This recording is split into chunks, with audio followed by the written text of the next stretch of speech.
jangan takut untuk mencoba, terus bangun portfolio dulu yang penting. Oke.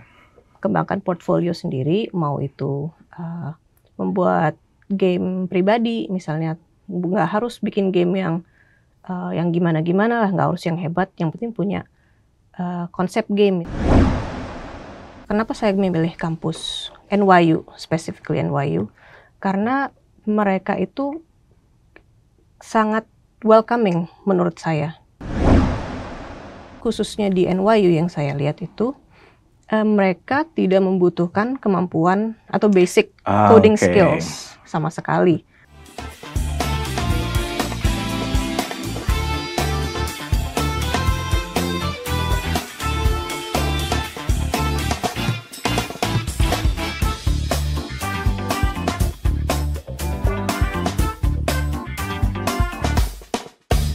Saya bilang kalau kita ngomong tentang game itu hanya untuk hiburan saja.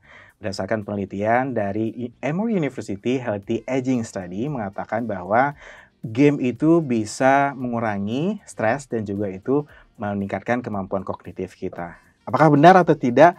Nanti kita akan langsung ngobrol sama salah satu alumni kita dari Amerika Serikat yang belajar game. Menarik banget pastinya. Langsung saja ya kita sapa, ada Amanda. Apa kabar? Halo, Mas. Alhamdulillah baik. Alhamdulillah baik. Oke, nama lengkapnya Amanda. Amanda Ekarati Siswojo. Oke, Ekarati Siswojo. Ini dipanggil? Manda boleh, Amanda boleh. Amanda boleh atau Amanda boleh. Oke, siap. Thank you so much by the way untuk hadir di podcast kita hari ini. Ya, sama-sama. Saya senang hadir di sini. Oke, menarik ya kalau kita ngomongin game ya, karena yang tadi sempat saya katakan di introductions bahwa game itu is all about fun, all about entertainment and everything. Tapi ternyata banyak sekali keuntungan-keuntungan yang lain. Tapi saya penasaran, ini Mbak Amanda lulusan Amerika Serikat di game design, is that correct? That's correct. Okay, which university you went to? Jadi saya kuliah di New York University, NYU, jurusan game design. Game design. Game design. Oke, menarik ya. Oke, mungkin bisa dijelaskan sedikit. Oke. Alasan untuk kenapa choose that field and then why United States for that field? Jadi dulu tuh awal kenapa saya milih game design, awalnya tertarik karena dari jurusan S1 saya.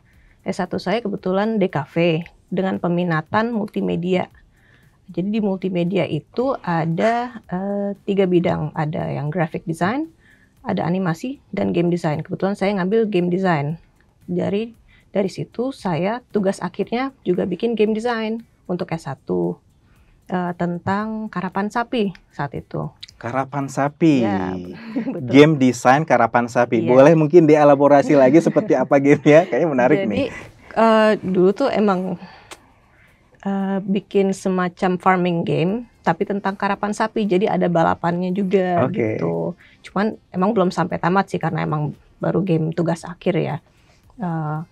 Saya tuh bagian bikin 2D artnya, kemudian bikin game keseluruhan game desainnya, tapi minta bantuan orang untuk buat codingnya seperti itu untuk mobile game.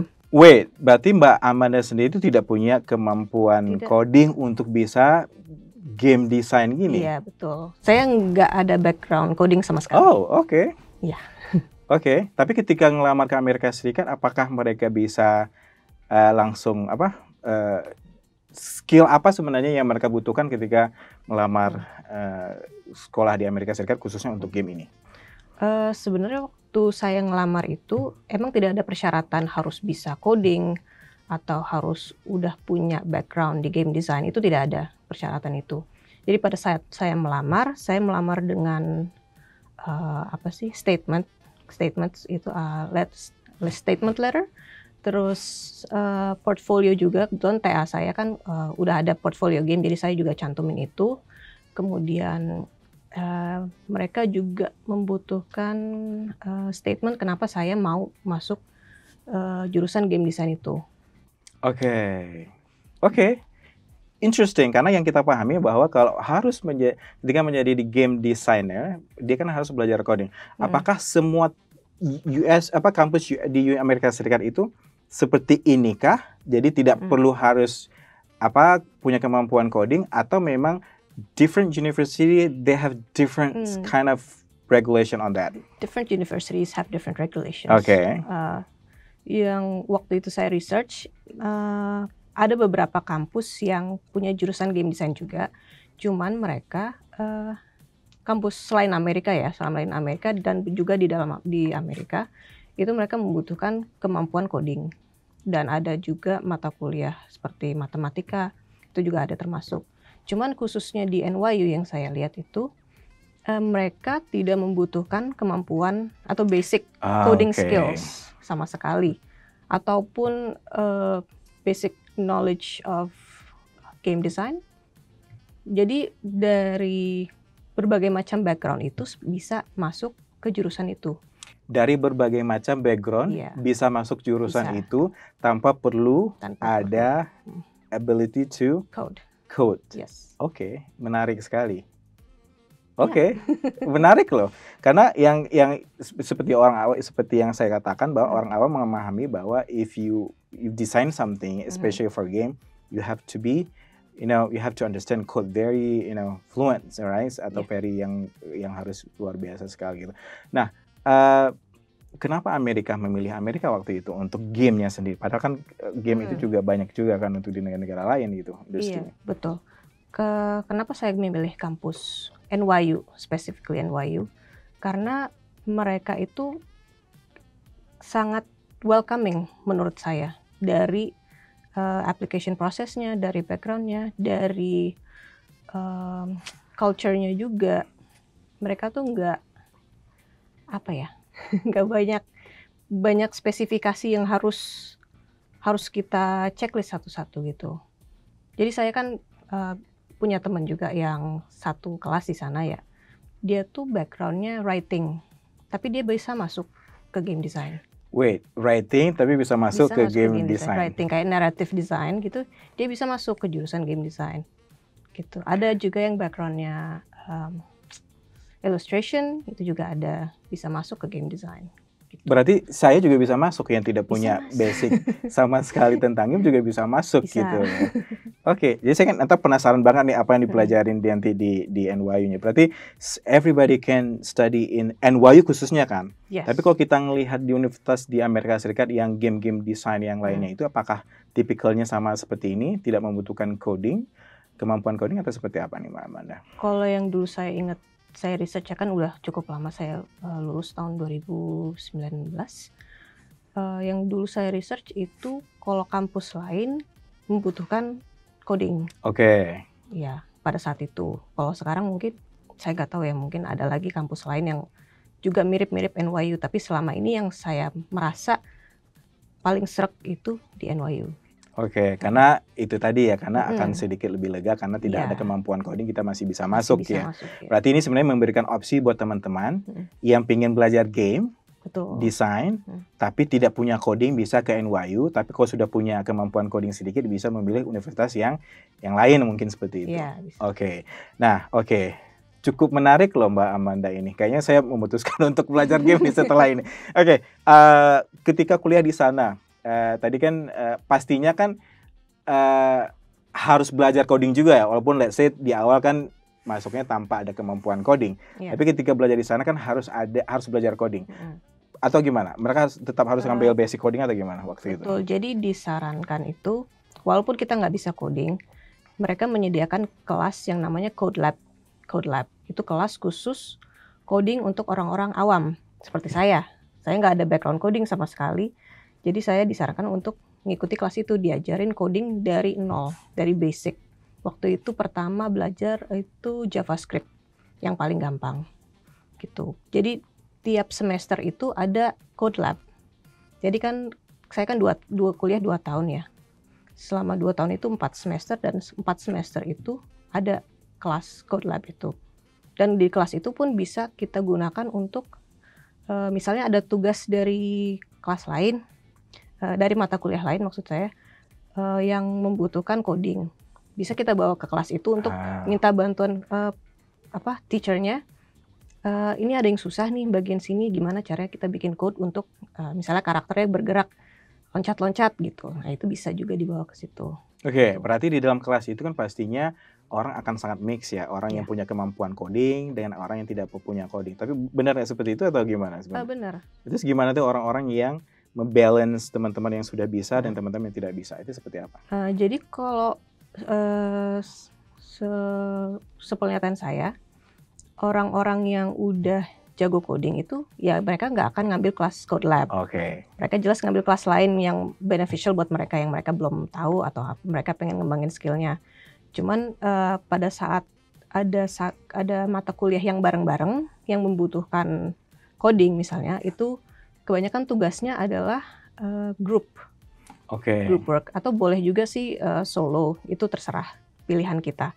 Jadi kalau yang grup itu, kita menyimbangkan sendiri, kita milih orang, cari teman grup itu yang ada yang bisa coding, ada yang bisa ilustrasi, ada yang bisa naratif gitu misalnya. Jadi kita saling melengkapi gitu. oke, oke.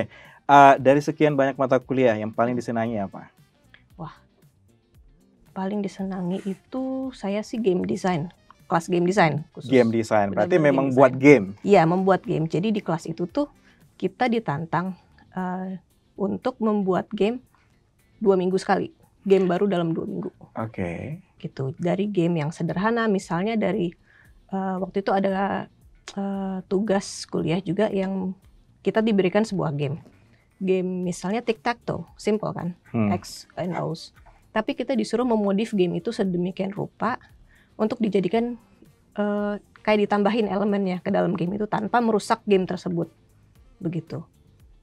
Itu biasanya dikasih waktu 1 sampai 2 minggu tugas kayak gitu.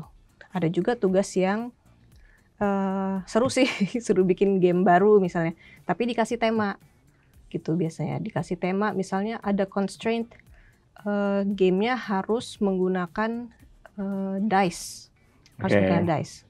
Nah, jadi kita harus mencantumkan elemen itu di dalam game kita, seperti itu. Game yang dibuat waktu tugas itu yang paling yang challenging itu yang mana? Paling challenging Nah, waktu tugas yang itu di waktu kelas tugas itu. itu. Ada waktu itu gamenya apa namanya ya? Ada game, board game sih waktu itu. Kalau mata kuliah game design itu kebanyakan ngerjain board game. Jadi tanpa digital. Board game itu seperti apa nih, kok boleh dijelaskan? Board games yang non digital pokoknya. Oke, non Bisa digital. kartu, bisa Oke, pakai pion, pakai oke. dadu gitu. Yang digital berarti yang kita main game yang pakai Pakai komputer, ya, tablet, mobile phone dan mobile segala. phone. Oke, that's Ya. it. Jadi waktu itu di kelas itu tuh disuruh bikin game apa namanya ya? Kraken Attacken. Itu gamenya social game. Cuman aduh lupa. Ya pokoknya itu salah satu game yang paling menarik menurut saya itu waktu di kelas itu. Namanya game Kraken Attacken. Itu dibuat satu kelompok itu saya ada 4 atau 5 orang, saya lupa. Jadi itu benar-benar kita mixed abilities in that one group. Kalau dibuat per kelompok berarti masing-masing itu mengerjakan part dia gitu. Misalnya kayak Mbak Amanda sendiri itu mengerjakan part apa itu di game tersebut? Karena background saya ilustrasi, saya utamanya adalah lead illustratornya ya. Oke. Tapi kalau misalnya game desainnya sendiri, rules, how to play gitu, itu kita rembukan bareng-bareng gitu. Jadi Oke. sering juga jadi saling tukaran game kalau di kelas. Tolong mainin dong game kita yang ini. Ada yang misalnya kita minta tolong ke kelompok lain, tolong mainin ini. Gamenya ada yang kurang nggak gitu. Jadi kita saling bertukar feedback juga dengan kelompok lain gitu. Kayaknya major yang paling menarik game ini deh kayaknya. Jadi di kelas nggak perlu harus belajar. Iya. Iya nggak sih? Benar ya? Iya, Karena seru sebenarnya. seru banget ya. Saya membayangkan di dalam kelas itu, jadi teman-teman bisa dijelaskan mungkin, bisa diberikan gambaran ke kita. Di kelas itu berarti kita duduk bareng, terus atau ke lab atau gimana tuh? Jadi kita masing-masing ngerjain game atau gimana tuh, diskusi atau gimana? Kalau di kelas itu sih biasanya emang kita duduk per kelompok ya. Misalnya udah dibentuk kelompoknya, kita duduk per kelompok. Kita boleh ke library. Di library itu kumpulan board game itu banyak banget. Board games, ada digital games, macam-macam di situ lengkap. Ada juga disediain apa tuh namanya? Kayak prototypes kayak pion-pion kecil, dice itu di kampus juga disediain. Jadi kita bisa prototyping pakai itu. Pakai kartu-kartu kosong kita tulis-tulisin sendiri. Jadi kayak lagi prakarya aja seru. Jadi bikin-bikin rule games gitu. Sambil gambar, seru deh pokoknya. Iya sih, saya nggak membayangkan itu luar biasa. Maksudnya kayak seru aja di dalam kelas melakukan aktivitas, apalagi kita senang game ya. Yeah. Jadi itu akan sangat sangat menyenangkan di kelas itu. Pasti kita akan menggunakan kreativitas kita juga kan. Iya, betul. Critical thinking, analytical thinking untuk membuat desain game. Oke.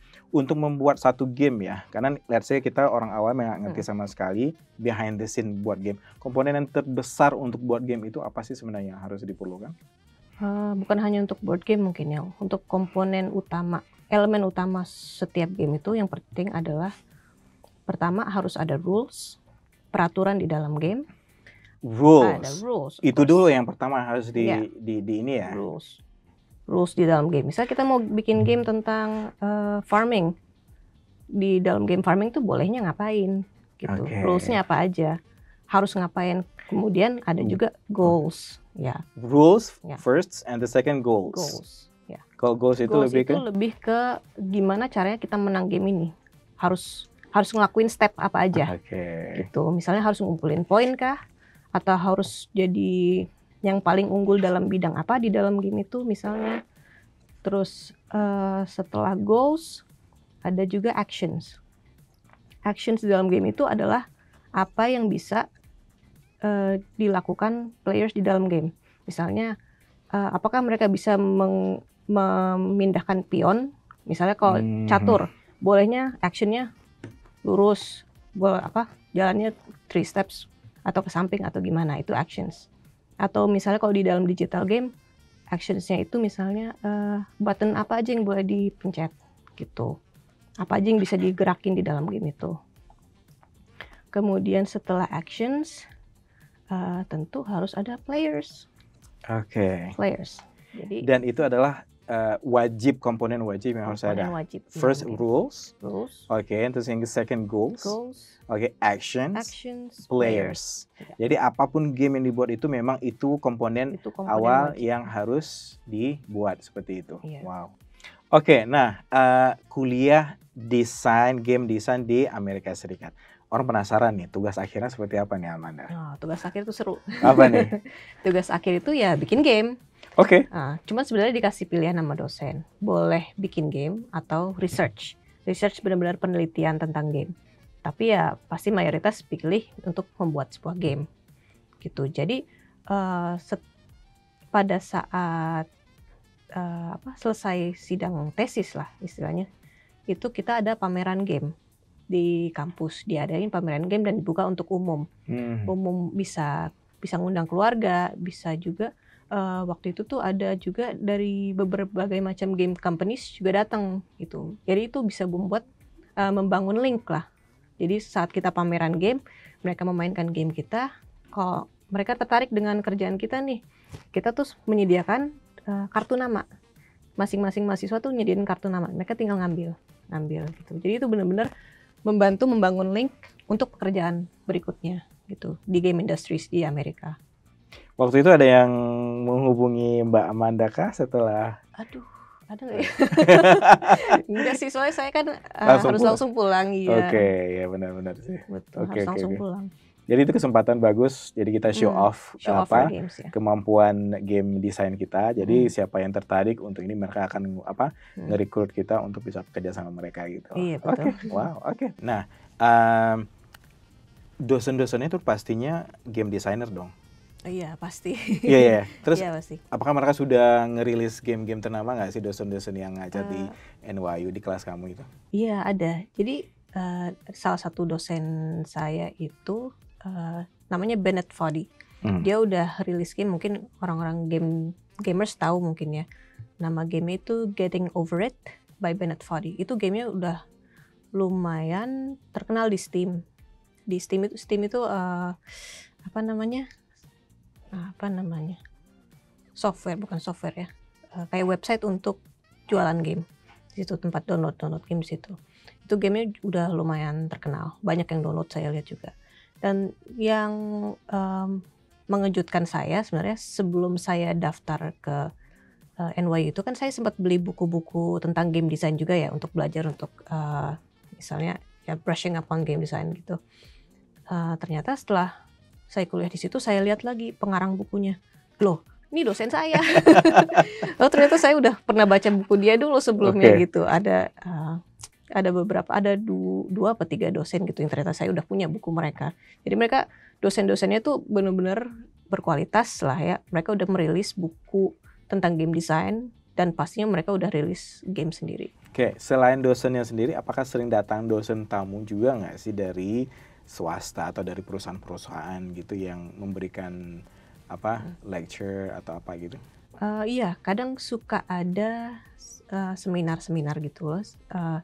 Yang dimana NYU itu mengundang game companies untuk memberikan insight mereka tentang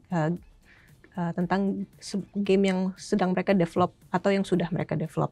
Waktu itu pernah ngundang dari namanya That Game Company.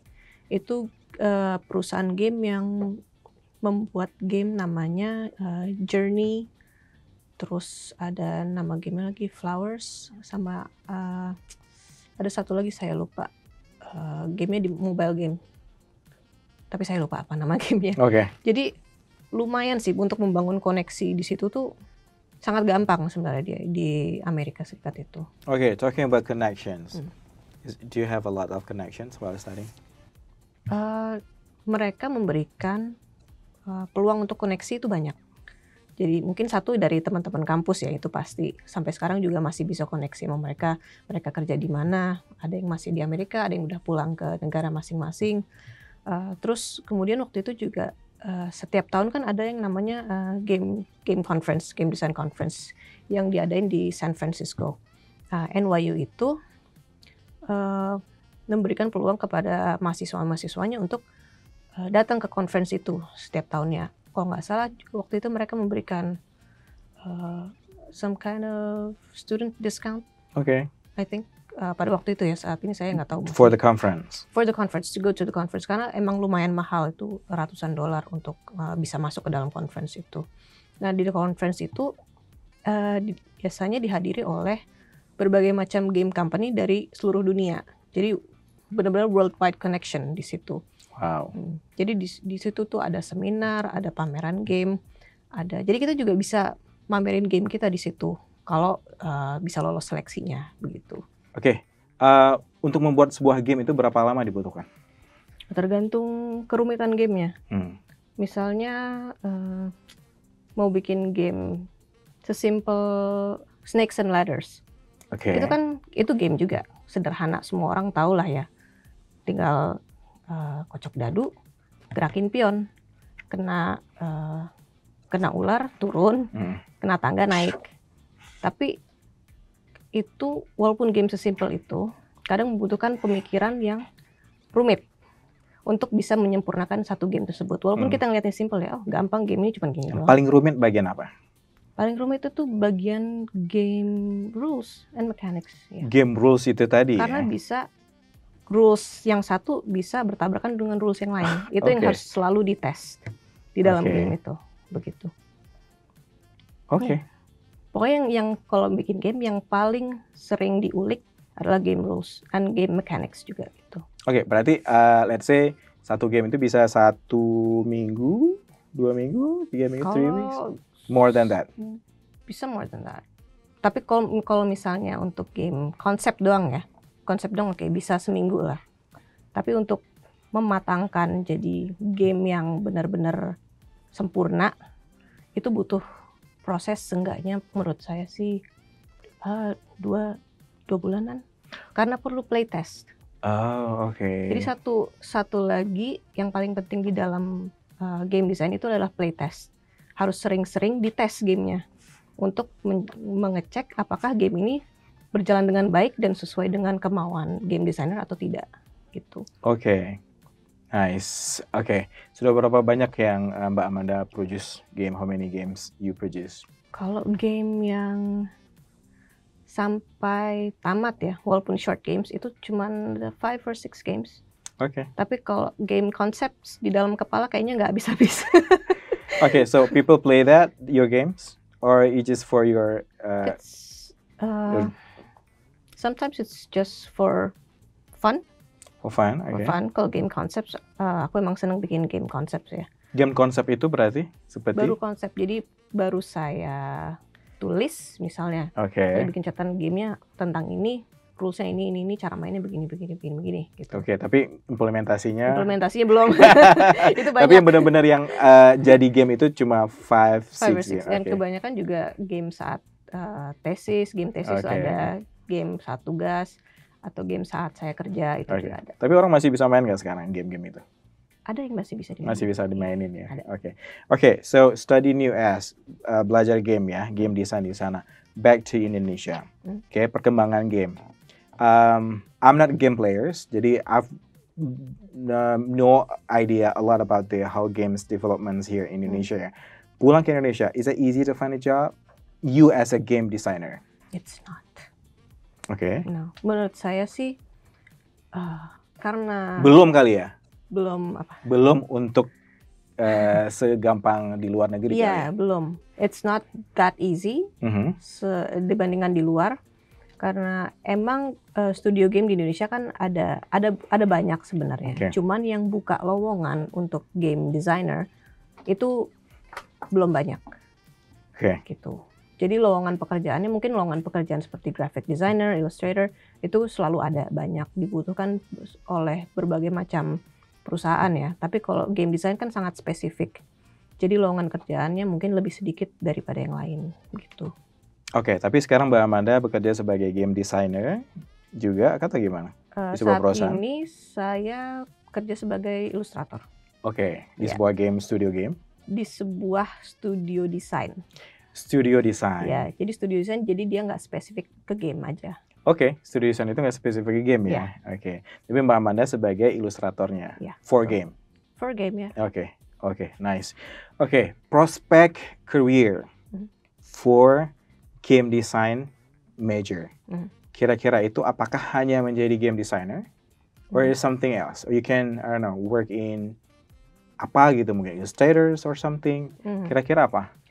Jadi kalau misalnya emang mau kerja di game studio, misalnya kuliah di game design, itu bisa macam-macam cabangnya sebenarnya. Bisa ke narrative designer for games, bisa jadi 2D illustrator for games, or 2D artist, bisa jadi 3D modeler for games, bisa juga misalnya punya background programming, bisa jadi game developernya, bagian coding.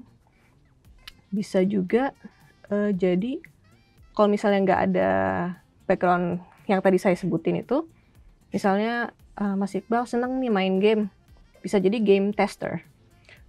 Oke. So you test games for a living, give feedback on games for a living. It's so interesting. Yeah. Jadi QA tester. QA tester namanya. Jadi kita tes sebuah game terus Yeah. kita memberikan feedback kepada Yes. orang tersebut apakah game ini layak atau tidak gitu, Iya, seperti atau itu. apa yang kurang di dalam game ini, misalnya saat saya klik ini tidak berfungsi, gitu misalnya. Oke, Bisa juga. bagaimana? Kayaknya menarik sekali. Banyak hal yang menarik dari Mbak Amanda. Oke, berarti memang berarti di luar itu sebenarnya kayak menjadi ilustrator juga bisa kan sebenarnya iya. kan gitu ya. Jadi banyak hal-hal juga nggak mesti harus jadi benar-benar game designer yang membuat game itu ya. Iya, betul. Oke, nice. AI development sekarang luar biasa. Oh iya. Oke, bagaimana itu dengan pengaruh dengan game development untuk Mbak Amandanya sendiri? Is it make you a lot easier to create a game or not? It's actually making it a lot easier. Karena AI-nya sendiri itu bisa jadi reference kita. Misalnya kita stuck nih membuat konsep sebuah game. Kita bisa minta bantuan misalnya ChatGPT. ChatGPT, please make a game for me about bla bla bla bla bla bla. Kan pasti ada banyak pilihannya. Nah, dari situ bisa kita kembangkan lagi. Atau misalnya sedang membuat ilustrasi untuk game ini, konsep artnya misalnya. Dari AI juga bisa di prompt. Make an illustration with a bear riding a motorcycle misalnya. Dari situ bisa kita kembangkan lagi. Jadi kalau zaman saya dulu kuliah belum ada AI kan. Jadi harus benar-benar bergantung kepada Mbah Google untuk mencari referensi. Hmm. Menurut saya sih dengan AI bisa memudahkan gitu untuk mempercepat proses pengembangan game. Okay. Comparing game development in Indonesia and US, kira-kira apa sih perbedaan yang cukup lumayan signifikan? Game development di US jelas jauh lebih pesat karena di sana banyak AAA game studios. Kita sebutnya AAA itu buat perusahaan game yang benar-benar merilis game yang sangat-sangat bagus gitu, AAA. Terus banyak juga indie game studios di luar sana yang mengeluarkan game-game bagus. Kalau di Indonesia saya ada studio indie yang saya suka juga, favorit saya ada namanya Toge Productions. Ada juga ada satu game Indonesia yang baru rilis namanya Coral Island. Itu menurut saya bagus banget kualitasnya, dari storytellingnya, dari graphicsnya. Itu bisa bersaing dengan game di luar gitu. Jadi menurut saya saat ini Indonesia sedang berkembang cukup bagus industri gamenya begitu. Okay. So do you think like Indonesians, a bunch of Indonesians yang kira-kira sebagian nih orang Indonesia yang suka game, terus and then study in US, terus mereka belajar di sana, and then go back to Indonesia, and then akhirnya mereka bisa mengembangkan game. Do you think that in the next few years perkembangan game di Indonesia itu akan jauh lebih bagus bagi teman-teman yang belajar di US nih? Gitu. Do you think it is going to be that way? I hope so. Okay. Karena saya juga pengennya begitu, cita-cita saya ingin mengembangkan game industries di Indonesia gitu. Tujuan saya ke US adalah untuk kembali dan mengembangkan game industries di Indonesia. Oke. Jadi saya sempat mengutarakan di awal introduction saya mengatakan bahwa game is not only for fun, right? Yes. So it's also for the cognitive untuk perkembangan kognitif dan juga reduce the stress. Can you explain that? Is that correct? It is correct for some games. Karena game kan banyak genrenya. Tergantung kita milihnya bagaimana. Tergantung tujuan kita main game itu untuk apa. Misalnya ada game yang justru ada game juga yang stress inducing, ada yang juga yang stress relief. Game horror kan? Oke. Game horror kan stress inducing. Saya nggak bisa main game horror. Oh iya. Panik. Oh iya. Iya. Oke. Terus kalau misalnya untuk stress relief lebih ke casual games, maybe yang santai, yang idle games gitu. Ada juga game yang mengembangkan kognitif, misalnya game untuk anak-anak lah, anak SD, belajar belajar menghitung, belajar membaca, itu juga banyak. So it's not all fun. It's not always about fun. Sometimes about learning new things, and also some games convey a feeling juga. Okay. So most of the game that you created, it's more to cognitive development or it is stress relief? Kalau pribadi, saya lebih suka yang kognitif saat ini. Kognitif. Yes. Jadi saya sedang ingin mengembangkan board game untuk anak-anak, untuk pembelajaran. Misalnya, kalau di sekolah kan kadang pembelajaran tuh kaku ya, sangat kaku. Guru ngajarin anak-anak mendengarkan. Jadi saya sedang mencoba mengembangkan sebuah board game yang bisa digunakan untuk guru-guru di sekolah untuk mengajarkan anak-anak, misalnya gitu. Misalnya tentang hewan endemik di Indonesia tuh apa aja sih? Gitu misalnya tinggal mereka habitatnya di mana, tipe hewannya apa, omnivora, herbivora kah atau apa. Nah itu sedang saya coba mengembangkan dalam bentuk board game gitu. Is that your big dream? Is that your big dream or ada game impian yang belum terwujud? Game impian yang belum terwujud? Enggak sih. Saya tuh bukan ke game impian, tapi lebih ke mimpi saya adalah untuk membuat sebuah studio game. Oke. Jadi lebih ke menyalurkan ke anak-anak muda Indonesia yang pengen belajar bikin game gitu. Kayak saya pengennya bikin studio game. That's my dream. I want to make a game studio, and I want to teach Indonesians yang misalnya nggak punya akses ke Sekolah ke misalnya. sekolahan Oke. misalnya gitu, anak-anak SMA lah atau SMP gitu, untuk belajar game dengan saya gitu. Apa yang saya bawa dari Amerika bisa saya salurkan ke anak-anak di Indonesia gitu. That's my dream. Alright, okay. So the last thing buat teman-teman yang ingin sekolah ke Amerika Serikat, khususnya buat gamers ya. Oke, apa nih pesan-pesan buat gamers tapi pingin sekolah ke US, belajar di sana, terus pingin kembangkan lagi nih game di Indonesia? What do you want to say? Jangan takut dulu, jangan takut untuk mencoba dulu. Karena saya juga nekat awalnya. Coba kita apply ke US, kan US itu negara besar, jauh sekali dengan Indonesia. Jadi pesan saya adalah jangan takut untuk mencoba, terus bangun portfolio dulu yang penting. Oke.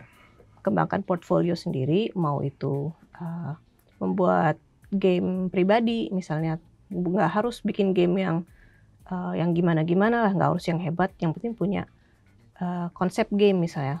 Bangunlah di portfolio itu konsep gamenya. Terus misalnya juga mintalah referensi dari dosen misalnya, mahasiswa khususnya mungkin kalau saya dulu DKV, saya dulu minta referensi dari dosen untuk bisa apply ke NYU gitu. And just don't stop believing. Okay, this is good message. Okay, all right.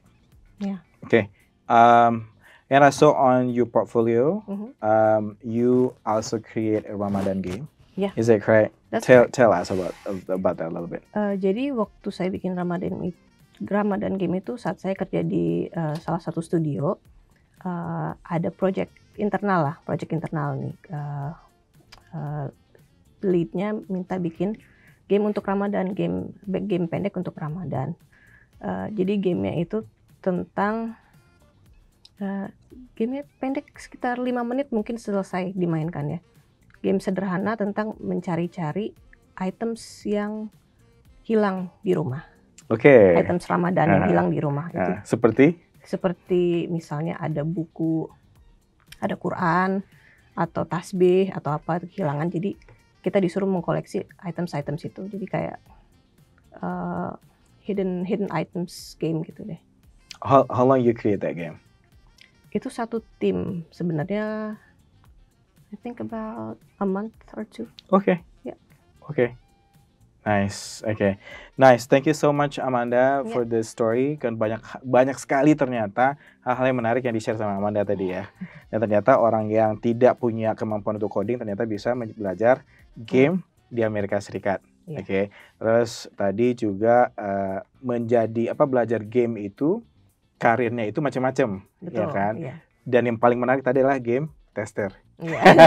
Kayaknya saya pengen coba deh game tester. Oke, thank you so much buat teman-teman yang sudah mendengarkan cerita kita tadi dengan Amanda. Beliau adalah alumni dari Amerika Serikat yang belajar di NYU di jurusan game design, dan tadi banyak sekali cerita-cerita yang luar biasa diceritakan ya.